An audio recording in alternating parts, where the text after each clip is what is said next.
안녕하십니까. 제3의 힘 이수봉TV의 이수봉입니다. 오늘부터는 정치의 속사를 말한다, 이런 주제로 해서 한 4부작, 5부작 정도 될 것 같습니다. 제가 이렇게 방송을 해야 되겠다고 생각한 것은 어제 나경원 원내대표의 그 발언을 접하면서 불현듯 들었던 생각입니다. 일반 국민들은 나경원 어제 원내대표의 발언에 대해서 이제 자유한국당이 정신을 차리고 보수 대연합을 해서 뭔가 이렇게 좀 정치 세력을 키워서 해보려고 하는가 보다, 이렇게 판단을 아마 하실 것 같습니다. 어제 나경원 원내대표가 그런 이야기를 했죠. 유승민, 안철수를 포함해서 보수 연합, 보수 가치를 지키는 이런 것만이 자유한국당의 살 길이다, 이렇게 이제 주장을 했죠. 근데 이 말에 대해서 제가 이제 언론 보도를 보니까 그 당의 반발을 소개했는데 김진태 의원이 월권하지 마라, 뭐 이렇게 이제 비난을 했더라고요. 생각보다 이게 좀 강도가 약했죠. 그러니까 예상되는, 그러니까 제대로 이제 그 반응은 배신자 유승민을 영입해 이게 미쳤냐, 뭐 이제 이런 정도 나와야 이게 정상이거든요. 그 내부 사정을 보면. 근데 반발이 좀 약했어요. 그 나경원 원내대표 이 발언이 무슨 어떤 의도일까요? 그러니까 여기서 제가 그걸 느꼈습니다. 이게 이런 식의 정치의 그 표면적인 그런 메시지를 가지고 국민들이 판단을 하게 되면 잘못 이렇게 정치를 읽게 되는 이런 경우가 많이 생긴다. 그래서 지금 바른미래당의 향후의 진로와 그리고 제3정치 세력의 진로, 그리고 한국 정치의 발전이 굉장히 중요한 지금 이 시기에 있기 때문에 제가 최대한 이 정치 내부의 속살을 이야기를 말씀을 드려야 조금이라도 이 판단하시는 데 도움이 되겠다 싶어서 제가 좀 뿌리까지 좀 파들어가는 그런 방송으로 좀 준비를 했습니다. 그래서 오늘도 이 방송을 좀 연이어서 좀 시청을 해주시면 아마 많은 도움이 되실 겁니다. 제가 좀 짧게 한 15분 정도 예상하는데요. 이렇게 해서 한 4부작, 5부작 정도로 그렇게 진행을 할 테니까 많이 좀 이렇게 좀 알려주시기 바라겠습니다. 먼저 제가 이제 이 계기가 됐던 이 나경원 원내대표의 발언에 대해서 좀 말씀을 드릴게요. 정치를 좀 아시는 그 전문가들은 보고 그렇게 판단할 겁니다. 나경원이가 기술을 좀 부릴 줄 아는구나, 이렇게 생각하실 겁니다. 뭘 아셔야 되냐면 나경원 원내대표 그리고 황교안 대표의 입장에서 가장 지금 무서운 게 뭘까요? 사실 일종의 바지사장으로서 있으면서 불안하죠. 그리고 제일 겁을 내는 건 이겁니다. 손학규, 안철수, 유승민 이 똘똘 뭉치고, 그리고 뭐 민주당이나 민평당의 이탈 세력들, 그리고 기타 정치 세력들이 하나가 되어가지고 새로운 가치로 신당이 창당되는 것을 사실 가장 두려워하고 있어요.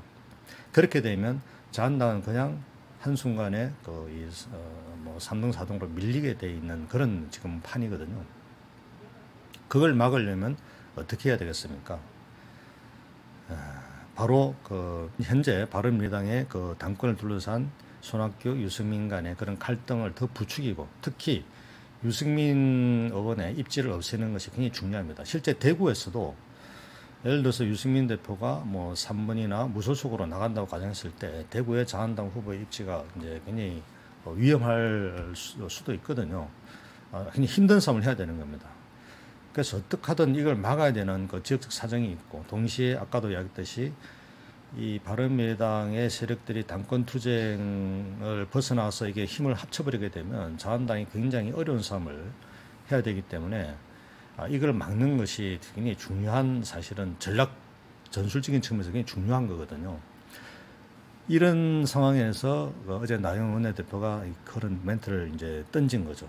유승민 전 대표는 바로 이제 자기는 만난 적도 없고 그런 이야기를 한 적도 없다고 이제 반박 성명을 바로 냈죠.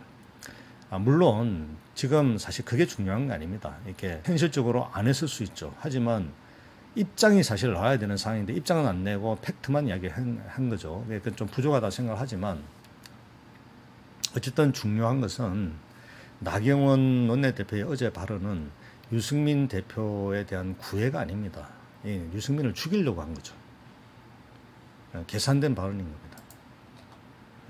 이제 이렇게 되면 사실 당권을 어느 정도 이렇게 좀 장을 해서 뭔가 더 큰 이 보수 개혁 어떤 거를 살려보겠다고 하는 바른정당계의 입지가 약화될 수밖에 없는 구조거든요. 그걸 잘 알고 그 암수를 던졌다고 하는 것이 바로 유승민을 당내 입지를 더 약화시키고 계속 분열 갈등을 더 키우고, 그리고 유승민 보고 너 빨리 나와라 이제 이런 메시지인 겁니다. 나온 다음에는 어떻게 할 거냐, 받아줄 거냐 자한당이, 그건 또 다른 문제죠. 나온 다음에 이제 궁색한 처지에서 협상을 할 때 유승민 전 대표를 이렇게 압박을 할 수도 있고, 이제 말하자면 이제 헤게모니를 쥐고 보수 개혁의 어떤 세력을 이제 판을 여전히 헤게모니를 쥐고 짤 수가 있는 거거든요. 그래서 지금 단계에서는 절대 못 뭉치게 바른미래당의 내부 분열을 계속 강화시키는 방향으로 자한당에서 바른정당계 의원들에게 공작 차원에서 진행하고 있을 가능성이 대단히 높고, 이건 저도 나름대로 모든 정보망을 동원해서 이렇게 파악하고 있는 그런 상황입니다. 그렇기 때문에 제가 이제 지난 방송에도 이야기했지만 바른정당계의 우리 의원님들에게 현실론 같지만 그게 불가능한 현실론이다 하는 것을 제가 말씀드렸고, 빨리 그런 데서 벗어나서 같이 단결해서 같이 싸워야 된다 하는 이제 말씀을 드리는 겁니다. 어쨌든 본격적인 정치 개편의 시기가 왔습니다. 이런 어지러운 시기에 정말 진정한 정치 개혁을 바라는 우리 국민들이 도대체 어떤 입장으로 지금의 상황을 보고 판단해야 될지 상당히 이제 고민이 되실 거라 생각합니다. 제가 그래서 이 방송을 통해서 그동안에 제가 겪어왔던 정치적 격변의 경험 이런 것들을 좀 통해서 정리를 좀 할까 합니다. 이게 기본적인 자료는 제가 이제 지난 4월 10일 날 바른미래당 연구원에서 발표했던 발제문을 토대로 할 건데요. 그게 이제 한 4개월 정도 지났기 때문에 현재 상황을 좀 반영을 해서 말씀을 드리겠습니다. 조금이라도 이게 한국 정치에 대한 이해에 도움이 되실 거라 생각을 하고요. 그것이 한국 정치 발전으로 이어질 수 있다면 얼마나 좋겠습니까? 그래서 우선 이제 정계 개편 관련한 논란이 현재 되고 있으니까 우선 이 주제를 먼저 좀 말씀을 드리겠습니다. 그러니까 이거는 현재 상황을 볼 때 이제 지난 우리가 제3의 정치 세력이 어떤 식으로 통합을 해왔는가 이런 걸 보시는 게 도움이 될 텐데요. 가장 가까운 사례 중에 하나가 바로 안철수의 새정치연합이 민주당과 통합해서 새정치민주연합을 구성한 어떤 사례가 있죠. 이때 도대체 왜 갑자기 통합이 되었는가 하는, 지금도 그 내막을 잘 모르고 계신 분이 많을 겁니다. 사실 그때 그 과정이, 그때 안철수 김한길 대표가 결합했던 그 과정이 너무나 비밀스럽고 또 은밀하게 진행이 됐었기 때문에 많은 안철수 지지자들이 놀라고 일부는 또 떨어져 나가고 이제 그랬죠. 사실 결과적으로 이제 통합은 실패했고 민주당에서 밀려 나와서 국민의당을 창당하게 되었으니까 실패한 셈이죠. 그에 대한 경과에 대한 올바른 평가 반드시 필요합니다. 그래야 그 이후에 국민의당과 바른정당과의 통합, 그리고 또 지금 진행되고 있는 정기 개편의 어떤 방향에 대해서도 올바른 시각으로 판단할 수 있을 거라 생각을 합니다. 저는 안철수의 새 정치가 결과적으로 실패한 두 가지 아주 중요한 계기가 있었다고 생각합니다. 이제 제가 그 과정에 직간접적으로 쭉 있었기 때문에 이제 그 경험을 제가 말씀을 드리는 것이 제 의무라고 생각을 합니다. 새 정치 추진이, 그러니까 이제 안철수 전 대표가 이제 2013년 4월 보궐선거, 재보궐선거에서 이제 서울 노원병에서 당선이 되지 않았습니까? 당선되고 이제 그 다음 날 이제 점심을 같이 먹자고 해서 제가 같이 점심 식사를 했는데요. 그때 이제 안철수 당선자께서 같이 국회에 좀 들어가서 이제 도와달라고 했습니다. 제가 이제 여러 가지 좀 이유가 있어서 좀 조심스러웠지만, 그때 상황이 무소속으로 이제 홀로 이렇게 국회에 들어가서 할 수는 없는 상황이니까 저도 상황상 불가피하다고 판단하고 이제 제가 수석 보좌관으로 이제 들어가게 됐죠. 그 이후에 약 1년 동안 이제 안철수 의원이랑 이제 전국 각지를 돌아다니면서 제3당을 추진하는 일을 진행을 했습니다. 이제 안철수 의원이 무소속으로 당선되었고 또 이제 새 정치를 하려고 했던 거잖아요. 그러면 반드시 새로운 정당이 필요했고, 그래서 새로운 정당을 어떤 식으로 하느냐 가장 중요한 건 결국 새 정치를 할 수 있는 그 인물을 이제 하는 거죠. 그래서 참 많은 정치인들을 만났고 이제 많은 대화를 사실 나누었습니다. 그래서 몇 개월 후에 이제 새정치 추진위를 구성을 했죠. 이제 그때 12월 국민과 함께하는 새정치 추진위원회라는 명칭으로 신당 창당 준비기구를 만들었습니다. 그때 이제 그 박호군, 또 윤장현, 김효석, 이계한, 송호창, 그리고 이제 윤여준 전 장관을 이제 의장으로 해서 이제 그렇게 만들었죠. 근데 이제 이 새정치 추진위원회, 신당 창당위원회는 이제 2014년 3월 25일 새정치민주연합이라고 하는 창당을 하게 됩니다. 이제 김한길 민주당 그 대표와 합당을 하는 거죠. 그래서 그 하루 전날, 그러니까 그게 3월 25일입니다. 그때 이제 그 해산을 합니다. 새정치연합 창당 준비위원회가 중앙위 의결을 거쳐서 이제 해산을 하게 되죠. 그래서 그 기간 동안에, 그러니까 안철수의 새정치를 독자 정당을 만들려고 하고, 그것이 그 짧은 몇 개월 동안의 그 기간 동안에 이제 그 민주당과 연합하면서 해산되는 그 기간 무엇이 있었는가, 무엇이 문제가 되어서 독자적인 제3정당을 추진하지 못하고 합당의 길로 가게 됐는가, 이 문제에 대해서 좀 정확히 아시는 게 필요할 것 같습니다. 저는 그러니까 그 과정이 참 지금도 생각하면 여러 가지로 그 아쉬운 점이 이렇게 많이 있었습니다. 근데 여기에 대해서 뭐 정말 냉정하고 객관적인 평가가 사실 한 번도 이야기가 안 됐었어요. 그냥 계속 이렇게 평가 없이 넘어갔죠. 근데 이 문제를 정확히 이해를 해야 향후 앞으로도 마찬가지로 이런 시도들이 있을 때 참고를 할 수 있을 겁니다. 제가 지금 정리를 하는 가장 첫 번째 문제는 새 정치를 하겠다는 그 안철수 세력과 이 구정치의 만남이라고 하는 것이, 그러니까 당이라고 하는 게 뭐 새로운 깨끗한 물로만 할 수 없으니까 결국 어떤 지지 기반이 이제 형성이 돼야 되는데, 이게 새 술은 새 부대에 담아야 되는데 사실 이 새로운 이 세력들이 그렇게 많지가 않았어요. 그러니까 현실적으로 어떻게 되냐면 구정치와 결합을 하게 된 겁니다.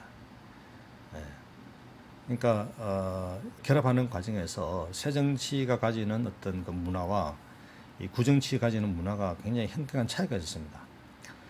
일단은 가치와 명분이 비슷해야 되잖아요. 근데 어떤 새정치 가치도 좀 애매한 측면이 있었지만 구정치도 역시 그런 게 없는, 그러니까 말하자면 잡탕이 그냥 이제 섞이는 거예요. 그래서 이것을 해결하기 위한 노력이 굉장히 중요하다. 그때 안철수 전 의원과 제가 제안을 했던 게 프로젝트 팀을 만들었습니다. 그러니까 새정치의 가치 이념을 정리하는 프로젝트 팀을 그 당시에 나름대로 최고의 어떤 그 정치 이론가들하고 이렇게 해서 팀을 짜가지고 프로젝트를 했는데, 한 3회 정도의 결과물을 가지고 이제 안 대표랑 이 세미나를 했습니다. 근데 그게 결정적으로 최종적으로 이렇게 말하자면 확정이 안 됐어요. 어느 정도 가설 수준에서 정리가 됐습니다. 그래서 그 가설을 김효석 그때 이제 추진위원이 백범 기념관인가요? 거기서 이제 발표를 이렇게 하게 되는 겁니다. 그게 만들어지는 기간이 한 3개월 정도 걸렸습니다. 그래서 새정치의 이념은 무엇이고 가치는 무엇이고 정책은 무엇이다 하는 뉴정치 플랜이죠. 근데 그것에 대해서 안철수 전 대표는 그렇게 100% 공감을 하지 않았습니다. 그러니까 이런 이제 대표자와 어떤 이념 집단 또는 가치 집단이 이렇게 완벽하게 서로 싱크로가 돼야 이게 힘있게 가는 건데, 뭔가 이제 부족하다, 이제 한 2% 부족하다, 이제 이런 게 이제 찜찜한 게 있었죠. 그것에 대해서 지금 생각을 해보면 원래 쉽지가 않은 문제였습니다. 한국 사회라고 하는 게 좌파와 우파가 이렇게 딱 대립되고 있는 속에서 각각이 가지는 가치와 이념이 있는데, 그것이 아닌 제3의 새로운 길을 제시한다는 게 사실 그렇게 쉽게 되는 일이 아니지 않습니까? 어쨌든 그런 부분이 또 완벽하게 일치가 안 되다 보니까 뭔가 좀 이렇게 그 확고한 어떤 그 전망을 세우지 못했던 거죠. 이 한계도 분명히 있었습니다. 두 번째는 조직 기술도 굉장히 미약했어요. 원래 이제 구정치라고 하는 게 일종의 이제 관행이 있지 않습니까? 뭐 밥과 뭐 술 그리고 돈 뭐 이런 게 이제 그리고 이제 공천권 이런 게 같이 있는 건데요. 근데 새정치 특히 우리 안철수 전 대표는 그런 걸 굉장히 또 싫어했죠. 그러니까 무슨 약속하는 것도 싫어하고 또 밥하고 돈 쓰는 것에 대해서 그런 것 문화는 전혀 이제 거리가 먼 편이었으니까 또 특히 이제 술을 전혀 안 하니까 그러니까 구정치인들과는 이게 말하자면 스킨십 이런 게 잘 안 되는 거죠.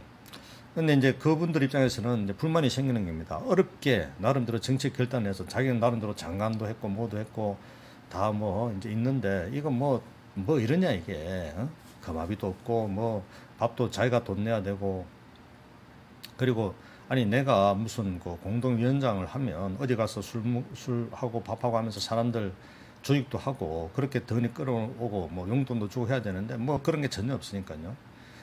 뭐 네가 다 알아서 하십시오. 뭐 싫으면 뭐 관두시든가 뭐 이런 분위기로 느껴질 수도 있을 것 같습니다. 뭐 몇 분은 저한테 노골적으로 그런 말씀을 하셨어요. 그러니까 뭐 없냐. 왜냐하면 제가 그때 어쨌든 뭐 이 보좌관으로서 직접 그런 일들을 이제 세팅을 하고 있었으니까 저는 굉장히 당혹스럽죠. 이분들이 이런 새정치의 문화 그런 것과 이제 거리가 멀고 정말 굉장히 드라이 지금 좋게 말씀드리면 깨끗했던 거고 근데 깨끗한 게 정치에서 좋은 건 아니잖아요. 그러니까 뭐 맑은 물에 고기가 안 살듯이. 근데 우리는 철저하게 이제 그런 원칙을 갖고 있었기 때문에 이제 이게 적응이 잘 안 됐습니다. 이게 뭐 그래서 그것 때문에 이제 뭐 짠돌이라는 그 비난을 많이 받았죠. 근데 이거는 짠돌이가 아니라 이렇게 문화 차이 또는 그 새 정치가 이제 깨끗한 정치를 지향하면서 결코 돈으로 정치하지 않는다 이런 원칙 때문에 이런 부분에 어떤 충돌이었던 겁니다. 원칙이 있고 그것이 합법적이면 왜 돈을 안 줬습니까? 그건 아니죠. 예. 이제 충돌이 되었던 거죠. 그래서 그런 부분도 적지 않은 그런 작용을 한 게 사실입니다. 근데 세 번째 요인은 사실 현실적인 문제였는데 이제 14년 지방선거를 앞두고 그 우리 신당 추인위도 후보를 막 발굴을 하던 때였거든요. 그러니까 엄청나게 많이 고민을 많이 했습니다. 근데 그 지역에서 사실 당선 가능한 후보를 찾는 것이 쉽지가 않았습니다. 물론 뭐 많은 그 당시 이제 실행위원들도 있고 이렇게 있었는데요. 이게 쉽지가 않았어요. 그래서 안 대표님하고 그때 이제 여러 후보들을 많이 만나고 다녔습니다. 부산에 뭐 오구돈 그리고 그 김영춘 장관 전 장관 그리고 경기에 이제 김상곤 교육감 등 이렇게 많은 후보들을 만나고 있었는데요. 굉장히 여러 가지 어려움이 많았습니다. 아마도 그 안철수 전 대표가 이 민주당 그 김한길 그 대표의 그 꼬임에 넘어가게 된 결정적인 이유 중에 하나가 바로 그 지방선거 문제이기도 했다고 봅니다. 특히 경기의 그 김상곤 후보님은 이제 제가 몇 차례 이제 직접 뵙고 여러 가지 이제 그 설득도 하고 했는데 이제 출마의 최종적인 조건이 그러면 내가 출마하겠다. 교육감을 그만두고 그러면 민주당과 안철수 신당이 그 합동으로 그러면 합의해달라. 내가 단독 후보로 나가는 것을 이제 이런 조건을 제시했습니다. 그분 입장에서는 어찌 보면은 당연한 것일 수도 있죠. 그런 걸 다 던지고 나오는데 양쪽에서 같이 해줘야 이게 당선이 될 수 있지 않느냐 이런 좀 그건 이해는 되죠. 근데 그게 이제 쉽게 될 수 있는 게 아니었습니다. 왜냐하면 민주당의 이제 김한길계에서는 아마도 이제 김진표 후보를 또 미는 그런 또 분위기가 있었고 김상곤 카드라고 하는 게 이제 약간 좀 달랐죠. 그래서 그게 이제 실현되기 쉽지 않은 그 요구였고 그리고 이제 또 그런 상황에서 그 안철수 신당 자체가 독자적으로 그렇게 이제 밀기도 그렇게 만만치 않은 이런 이제 상황이었습니다. 그래서 이게 역지사지 해보면 이제 제가 아쉬운 거는 만약 그때 김상곤 교육감이 과감하게 결단을 내려가지고 차라리 그러면 좋다. 확실히 그 안철수 신당의 후보로 해서 내가 이거를 한번 키워보겠다. 이렇게 결정을 했었다면 어떻게 됐을까요? 그래도 민주당과 합당을 했을까요? 이거는 뭐 사실 가정이긴 하지만 그것도 또 다른 뭔가 그 계기점이 있었을 까 생각합니다. 왜냐하면 그 문제에 대해서 안 대표의 고민이 굉장히 컸었거든요. 굉장히 열심히 김상훈 후보를 만났고 이제 설득을 했고 하지만 다 막혔는데 굉장히 초조했습니다. 그런데 이때 이제 김한길 대표가 이제 그걸 한 거죠. 이렇게 뭐 새로운 신당을 만들면 항상 부딪히는 숙명일 수도 있습니다. 안철수의 새 정치라고 하는 게 새 인물을 많이 좋은 분을 영입하는 것이 관건인데 막상 당을 차리겠다고 보니까 하겠다고 오는 정치인들의 면면이 구정치인 내지는 또 정치 신인인데 이게 당선가능이 약한 거죠. 그래서 이제 갈등을 이렇게 막 하게 되는데 김한길 대표는 선수잖아요. 그래서 야 그런 사람 데리고 하면 이거 정치 아마추어 정치 많은 거야. 응? 그나마 이쪽은 양질이고 달렸는 사람이라서 승리 가능성이 있어. 이 지방선거에 승리해야만 올라타서 대통령이 되는 건데 지금 이렇게 하면 안 되는 거다. 설득이 이제 유효했던 거죠. 그리고 뭐 또 사실 가치로 봤을 때 가치도 또 크게 차이가 나는 게 아니거든요. 그러니까 또 어찌 보면은 친노 패권주의 이런 부담이나 거부감을 느끼는 그런 김한길계와 안철수 전 대표의 공통점은 상당히 컸었죠.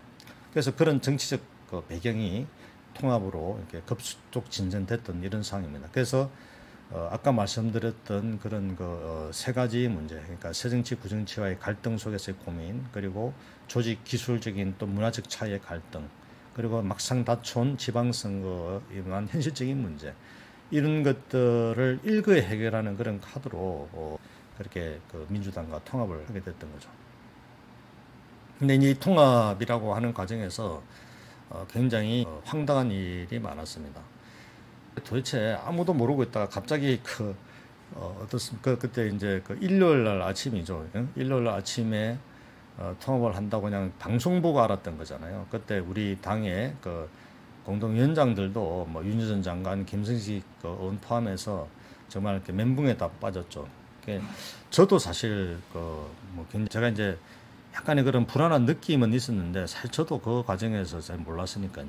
그러니까 참 이게 이제 문제입니다. 저는 근데 이게 통합의 절차적 과정 가지고 제가 문제 제기를 크게 하지 않습니다. 본질적으로 그 통합이 옳았냐 하는 가지고 문제 제기를 하는 거. 왜냐하면 이거는 좀 아셔야 되는 게 정치에서 의사결정의 방식이라고 하는 게 첫 번째 만장일치 원칙, 두 번째 다수결의 원칙이 있는데요. 그리고 세 번째 독단 결정의 원칙이라는 것도 있습니다. 그러니까 결정을 했을 때 그 결과가 돌이킬 수 없다. 근데 뭐 사형이라든지 누구를 뭐 이럴 때는 그거는 돌이킬 수가 없잖아요. 그러니까 어떤 문제가 있다 하는 그는 모든 문제에 대해서 다 해결한 다음에 만장일치로 결정하는 게 맞겠죠. 그리고 다수결의 원칙은 뭐 어떤 정책 같은 것을 했을 때 그것이 다수의 판단이 틀리더라도 크게 틀리지는 않을 거다. 그럼 다수결을 하는 게 맞다 하면 다수결 원칙으로 가는 거죠.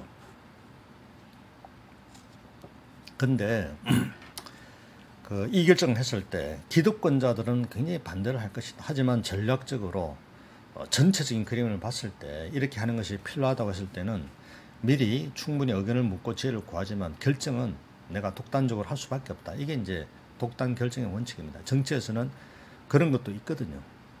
그래서 저는 이제 충분히 의견 수를 못한 거 이런 게 분명히 있고 그런 것에 대해서는 이제 지적을 하겠지만 이제 독단적으로 결정한 것 자체를 문제 삼는 거 아니에요. 문제는 그 결정이 맞느냐 틀리느냐에 대한 결과에 대한 판단이 필요한 거죠. 여러분들은 어떻게 생각하십니까? 그때 안철수 신당이 그대로 밀고 가서 끝까지 어렵더라도 제3지대 정치 능력을 개척해야 했었다고 생각하십니까? 아니면 그때 합당을 해서 민주당에 들어가서 민주당을 말아먹어서 이렇게 준비를 잘 했어야 됐다 이렇게 생각하십니까? 뭐 정치라는 게 결과가 말해주는 거죠. 저는 결과를 보면 저는 실패를 했다 생각을 합니다. 그러니까 민주당 합당해서 치른 지방선거 결과가 어떻게 나왔습니까? 광역단체장 구석, 그러니까 이제 광역단체장은 새누리당 8석보다 한 석이 앞섰죠. 기초단체장은 80석 대 117석. 그래서 어쨌든 전체적으로 봤을 때 새누리당에 졌다. 뭐 이제 좀 근소한 차이로 진 건데 그래서 이제 완패라는 게 이제 그 당시에 이제 중론입니다. 그러니까 결국 이제 실패를 한 거죠. 근데 만일에 이런 결과가 합당하지 않고 안철수 신당으로 후보를 내고 치렀다면 어떻게 됐을까요? 그 결과를 예단하기는 어렵지만 당시 조직 상황이나 또 후보 경쟁력 등을 고려했을 때 상당히 어려운, 이거보다 더 어려운 결과가 나왔을 거라고 예상할 수가 있습니다. 그런데 지금 생각해보면 그럼에도 불구하고 그대로 전진했다면 좀 더 어렵고 실패를 했었더라도 지금은 전혀 다른 상황이 됐을 거라 생각합니다. 전 그게 너무 안타깝고 아쉽습니다. 그런데 이 지방선거에서 한번 실패하고 그다음에 바로 또 7.30 재보선이 있었잖아요. 이때 이제 명예회복을 노렸지만 이 선거도 또 참패를 했어요.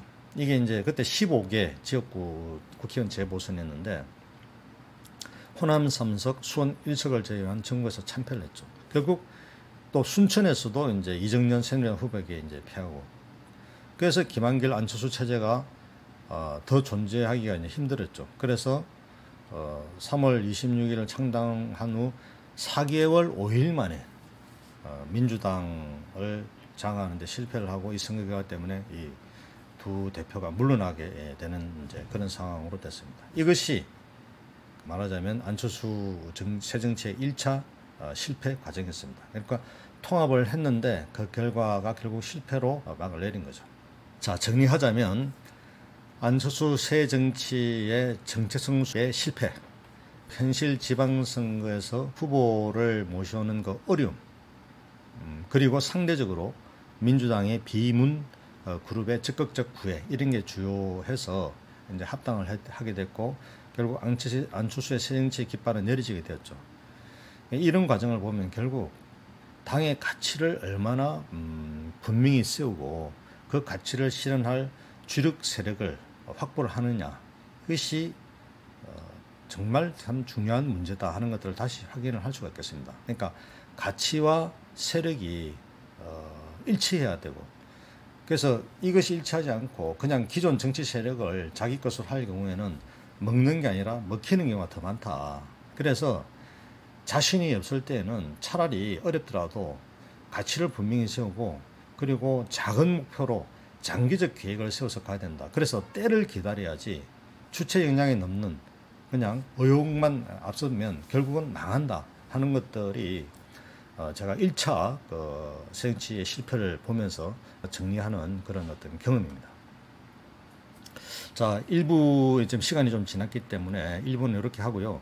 다음 영상에서 안철수 새정치의 시즌2 국민의당과 바른정당과의 합당, 이 과정과 그 이후의 과정에 대한 그런 자세한 내막과 내용 그리고 교훈을 살펴보도록 하겠습니다. 시청해 주셔서 감사합니다.